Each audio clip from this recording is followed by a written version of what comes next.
जय हिंद है। Jharkhand board exam 2025 के क्लास 9 के छात्रों के आज हुए हिंदी ए का प्रश्न पत्र। और बच्चों मैं इस वीडियो के माध्यम से इसमें दिए गए सभी 40 ऑब्जेक्टिव प्रश्नों का उत्तर एक एक करके आप सभी छात्रों को बताऊंगा। तो चलिए आप लोग तैयार हो जाइए और सीरियल नंबर 1 से लेकर के 40 तक के सभी प्रश्नों के उत्तर को मिलाना शुरू कीजिए और देख लीजिए कि 40 में से आपने कितने प्रश्नों का सही जवाब देकर के आया है और कितने प्रश्नों का गलत जवाब दिया है। और बच्चों इसमें सबसे पहले आपका दिया गया था खंड का पठित गद्यांश एवं पद्यांश, जिसमें निर्देश दिया गया था कि निम्नलिखित गद्यांश को ध्यानपूर्वक पढ़कर प्रश्न संख्या 1 से 4 तक के लिए सही विकल्प का चयन करें। यानी कि यहाँ पर ये जो गद्यांश दिया गया था कहानी के जैसा, तो इसको पढ़ने के बाद नीचे दिए गए 4 प्रश्नों का उत्तर लिखना था, जिसमें आपका जो पहला प्रश्न पूछा गया था कि मानव जाति को महत्व दिलाने में किसका योगदान है। तो बच्चों इसका जो सही उत्तर होगा आपका ऑप्शन नंबर डी होगा, यानी कि विवेक और विचारों का। इसका बच्चों आपका जो दूसरा प्रश्न पूछा गया है वो पूछा गया कि मनुष्य की श्रेष्ठता की नींव क्या है। तो बच्चों इसका सही उत्तर होगा आपका ऑप्शन नंबर बी सद्विचार। इसका बच्चों हम लोग आगे बढ़ें तो आपका जो तीसरा प्रश्न पूछा गया कि विचारों की पूंजी में क्या नहीं आता है। तो बच्चों इसका सही उत्तर होगा आपका ऑप्शन नंबर ये उत्साह।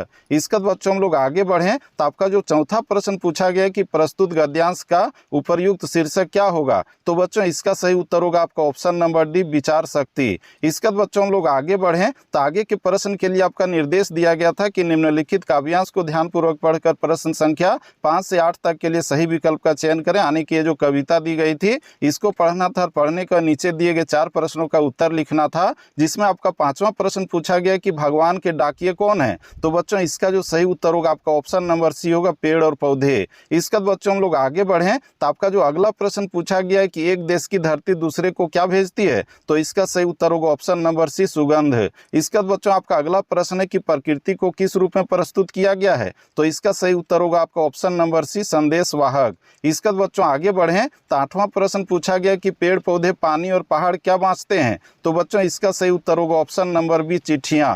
तो इस तरह से हम लोगों ने 8 प्रश्नों के उत्तर को मिला लिया है। बच्चों आप लोगों का कितना सही जा रहा है आप लोग कमेंट में जरूर बताइएगा। इसका बच्चों हम लोग आगे बढ़ें तो आपका खंड खत है, जिसमें व्यवहारिक व्याकरण से प्रश्न पूछे गए थे, ग्रामर से, जिसमें हम लोग यहाँ पर देखें तो आपका 9वां प्रश्न पूछा गया था कि परिवर्तन शब्द में कौन सा उपसर्ग है। तो बच्चों इसका जो सही उत्तर होगा आपका ऑप्शन नंबर सी होगा परि। इसका बच्चों आपका अगला प्रश्न है कि किस शब्द में ईक प्रत्यय नहीं है। तो बच्चों हम लोग देखें तो आपका जो ऑप्शन नंबर ये दिया गया है, बी दिया गया है, सी है। तो इसमें आपका ईक प्रत्यय लगा हुआ है, लेकिन जो शिक्षित है इसमें नहीं है, यानी कि इसका सही उत्तर होगा ऑप्शन नंबर डी। इसका बच्चों आपका जो 11वां प्रश्न पूछा गया है कि इस नदी में स्वच्छ पानी है, स्वच्छ कैसा विशेषण है। तो बच्चों इसका जो सही उत्तर होगा आपका क्या होगा। तो इसका जो सही उत्तर होगा आपका ऑप्शन नंबर डी होगा गुणवाचक विशेषण। इसका बच्चों आपका अगला प्रश्न है कि मानव का सही विशेषण रूप क्या है। तो इसका सही उत्तर होगा मानवीय, यानी कि ऑप्शन नंबर बी सही है। इसका बच्चों आपका 13वां प्रश्न है कि कवि का स्त्रीलिंग रूप होगा क्या होगा। तो कवि का कवित्री होगा, यानी कि ऑप्शन नंबर सी सही है। इसका बच्चों आपका अगला प्रश्न है कि पुस्तक का बहुवचन होगा क्या होगा। तो पुस्तकें होगा, यानी कि ऑप्शन नंबर सी है। इसका आपका 15वां प्रश्न है कि कर्ता के ने चिन्ह का सही प्रयोग किस वाक्य में हुआ है। तो बच्चों इसका जो सही उत्तर होगा आपका ऑप्शन नंबर बी होगा गाय ने घास खाई। इसका बच्चों आपका नेक्स्ट क्वेश्चन पूछा गया 16वां प्रश्न, वह है कि अग्नि का पर्यायवाची शब्द कौन नहीं है। तो बच्चों हम लोग देखें तो अनल है, पावक है, आग है, लेकिन आपका जो ये है अपूर्व ये नहीं, यानी कि ऑप्शन नंबर डी सही होगा। इसका बच्चों आपका अगला प्रश्न है कि पर्सन का सही विलोम क्या होगा। तो पर्सन का जो उल्टा होगा अपर्सन होगा, यानी कि ऑप्शन नंबर ये सही होगा। इसका बच्चों आपका अगला प्रश्न है कि छक्के छुड़ाना मुहावरे का सही अर्थ क्या है। तो इसका सही उत्तर होगा परास्त करना, यानी कि ऑप्शन नंबर सी सही है। इसका बच्चों आपका अगला प्रश्न है कि अन्य का सही अर्थभेद कौन सा है। तो इसका जो सही उत्तर होगा आप लोगों का जो हम लोग देख रहे हैं ऑप्शन नंबर डी में, यही आपका सही उत्तर होगा अनाज और दूसरा। इसका बच्चों हम लोग आगे बढ़ें तो आपका जो अगला प्रश्न पूछा गया कि प्रातः काल हुआ और चिड़िया चहचहाने लगी, यह किस प्रकार का वाक्य है।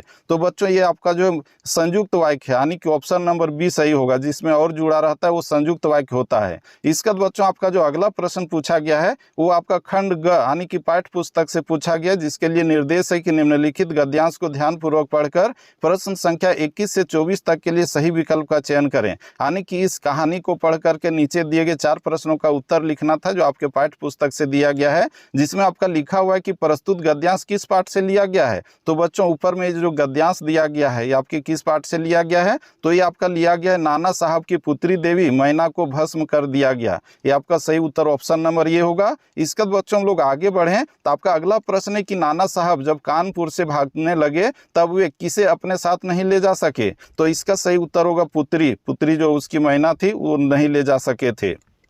इसके बाद बच्चों आपका अगला प्रश्न है कि नाना साहब का महल कहाँ था। तो वो था आपका बिठूर में, यानी कि ऑप्शन नंबर डी सही है। इसके बाद बच्चों आपका अगला प्रश्न है कि अंग्रेजों ने किसे अग्नि में भस्म कर दिया। तो वो आपका सही उत्तर होगा ऑप्शन नंबर बी बालिका मैना को। इसके बाद बच्चों हम लोग आगे बढ़ें तो आगे के लिए आपका निर्देश था कि निम्नलिखित पद्यांश को ध्यानपूर्वक पढ़कर प्रश्न संख्या 25 से 28 तक के लिए सही विकल्प का चयन करें। यानी कि ये जो कविता दी गई थी तो इस कविता को ध्यानपूर्वक पढ़ना था। पढ़ने के बाद नीचे दिए गए 4 प्रश्नों का उत्तर लिखना था, जिसमें आपका 25वां प्रश्न पूछा गया कि हरियाली डाली किसका प्रतीक है। तो बच्चों इसका सही उत्तर होगा आपका ऑप्शन नंबर ये स्वतंत्रता का। इसके बाद बच्चों हम लोग आगे बढ़ें तो आपका अगला प्रश्न है कि यहाँ मुझे किसको कहा गया है। तो ये आपका सही उत्तर होगा आपका ऑप्शन नंबर डी कैदी को। इसके बाद बच्चों हम लोग आगे बढ़ें तो आपका जो अगला प्रश्न है कि कैदी को संसार कितने फुट का है। कैदी का संसार कितने फुट का है। तो ये 10 फुट का, यानी कि ऑप्शन नंबर बी सही होगा। इसके बाद बच्चों आपका अगला प्रश्न है कि रणभेरी का क्या अर्थ होता है। तो रणभेरी का अर्थ होता है युद्ध का बाजा, यानी कि ऑप्शन नंबर डी सही होगा। इसका बच्चों हम लोग आगे बढ़ें तो आगे के लिए आपका निर्देश है कि प्रश्न संख्या 29 से 40 तक के लिए सही विकल्प का चयन करें, जिसमें आपका पाठ्य पुस्तक से प्रश्न पूछा गया है। उसमें 29वां प्रश्न है कि हीरा और मोती किस जाति के बैल थे। तो बच्चों इसका जो सही उत्तर होगा आपका ऑप्शन नंबर बी होगा पछाई। इसके बाद बच्चों हम लोग आगे बढ़ें तो आपका जो अगला प्रश्न पूछा गया है कि उपभोग भोग ही सुख है, यह पंक्ति किस पाठ की है। तो बच्चों इसका सही उत्तर होगा आपका ऑप्शन नंबर सी उपभोक्तावाद की संस्कृति। इसके बाद बच्चों हम लोग आगे बढ़ें तो आपका अगला प्रश्न है कि गुरुदेव कुछ दिनों के लिए शांति निकेतन छोड़कर कहाँ चले गए थे। तो चले गए थे श्री निकेतन, यानी कि ऑप्शन नंबर सी सही है। इसके बाद बच्चों आपका अगला प्रश्न है कि महादेवी वर्मा को कविता सुनाने पर पुरस्कार स्वरूप कैसा कटोरा मिला। तो बच्चों इसका सही उत्तर होगा ऑप्शन नंबर बी चांदी का। इसके बाद बच्चों आपका नेक्स्ट क्वेश्चन है कि ग्राम श्री कविता में कवि ने किसे हरता जनमन कहा है। तो बच्चों इसका जो सही उत्तर होगा आपका ऑप्शन नंबर बी होगा गांव। इसके बाद बच्चों हम लोग आगे बढ़ें तो आपका जो नेक्स्ट क्वेश्चन पूछा गया कि कवि ने किस दिशा को यमराज की दिशा बताया है। तो बच्चों इसका सही उत्तर होगा आपका ऑप्शन नंबर डी दक्षिण। इसके बाद बच्चों हम लोग आगे बढ़ें तो नेक्स्ट क्वेश्चन है कि कबीरदास किसके विरोधी थे। तो बच्चों कबीरदास जो है पाखंड के कर्म कांड के सारे चीजों के विरोधी थे, यानी कि इसका सही उत्तर हो जाएगा आपका ऑप्शन नंबर डी इनमें से सभी के।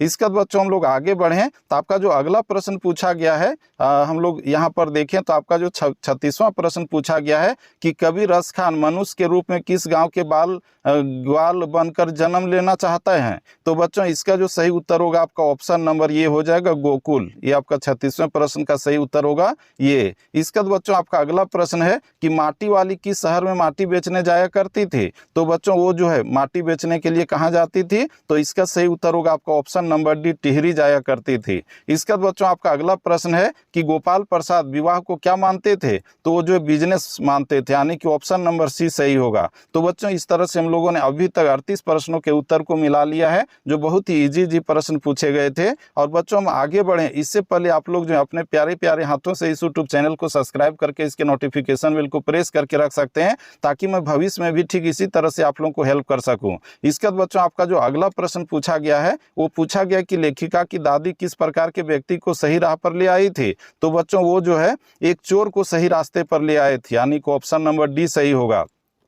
इसके बाद बच्चों हम लोग आगे बढ़ें तो आपका जो अंतिम प्रश्न पूछा गया था कि इस जल प्रलय में पाठ में किस प्राकृतिक आपदा का वर्णन किया गया है। तो बच्चों इसका जो सही उत्तर होगा आपका ऑप्शन नंबर बी होगा बाढ़ है। तो बच्चों इस तरह से हम लोगों ने आज इस वीडियो में आप लोगों के आज हुए हिंदी के सभी 40 ऑब्जेक्टिव प्रश्नों के उत्तर को मिला लिया है। बच्चों आप लोगों का 40 में से कितने प्रश्नों का उत्तर सही गया था आप लोग कॉमेंट में जरूर लिखिएगा। और इसके अलावा आपका जो बाकी सब्जेक्ट है, यानी कि इंग्लिश है, साथ ही साथ आपका साइंस है, मैथ है, या फिर और भी विषय सोशल साइंस इत्यादि, तो सबका जो है आंसर की इस यूट्यूब चैनल के माध्यम से आप लोगों को उपलब्ध कराऊंगा। इसीलिए आप लोग इस यूट्यूब चैनल को सब्सक्राइब करके इसके नोटिफिकेशन बेल को जरूर प्रेस करके रख लीजिएगा। और साथ ही साथ इसके लिंक को अपने दोस्तों को भी भेज दीजिए, ताकि वो भी जो है अपने उत्तर को मिला सके कि उसने कितने प्रश्नों का सही जवाब देकर के अपने घर में आया है। तो बच्चों फिर से मिलते हैं हम लोग नेक्स्ट वीडियो में। तब तक के लिए जय हिंद, वंदे मातरम। Thank you.